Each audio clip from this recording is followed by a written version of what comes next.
ഹോയ് ഓൾ ഇന്ന് green fish fry ആണ് ഉണ്ടാക്കുന്നത്. അതിനായിട്ട് ഞാൻ കുറച്ച് ചെറിയുള്ളി, വെളുത്തുള്ളി, ഒരു കഷ്ണം ഇഞ്ചി, വാളംപുളിയുടെ ഇല, കരിവേപ്പിൻ്റെ ഇല, ചീനമുളക്, പിന്നെ പച്ചക്കുരുമുളക്, പിന്നെ ഒരു അര മുറി ചെറുനാരങ്ങ എന്നിവയാണ് എടുത്തിട്ടുള്ളത്.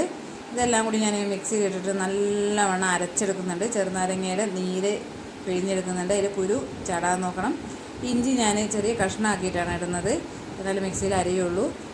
പിന്നെ കുറച്ച് ഉപ്പിട്ട് കൊടുത്തിട്ടുണ്ട്, പാകത്തിന് ഉപ്പിട്ട് കൊടുത്തിട്ടുണ്ട്. ചെറുനാരങ്ങ പിഴിഞ്ഞ് ചേർക്കുന്നുണ്ട്. പിന്നെ ഞാനൊരു 3/4 ടീസ്പൂൺ മഞ്ഞൾപ്പൊടി ഇട്ട് കൊടുത്തിട്ടുണ്ട്. ഞാനിത് 1 കിലോ ചാളമീനാണ്, ചെറിയ മത്തിയാണ്. ഞാൻ അതിലേക്ക് നമ്മൾ അരച്ച് വെച്ച അരപ്പിട്ട് കൊടുക്കുന്നുണ്ട്. അതിൽ ഉപ്പ് കുറച്ച് കുറവായിരുന്നു, അപ്പോൾ ഞാൻ കുറച്ച് ഉപ്പ് ചേർത്തിട്ടാണ് ഇട്ട് കൊടുത്തിട്ടുള്ളത്. നല്ലോണം നമ്മൾ പരത്തി വയ്ക്കണം. ഞാൻ കുറച്ച് വെളിച്ചെണ്ണയും കൂടി ഒഴിച്ചിട്ടാണ് പരത്തി വെച്ചിട്ടുള്ളത്. 2 മണിക്കൂർ വെച്ചതിന് ശേഷം ഞാനിത് ഫ്രൈ ചെയ്തെടുക്കുന്നുണ്ട്.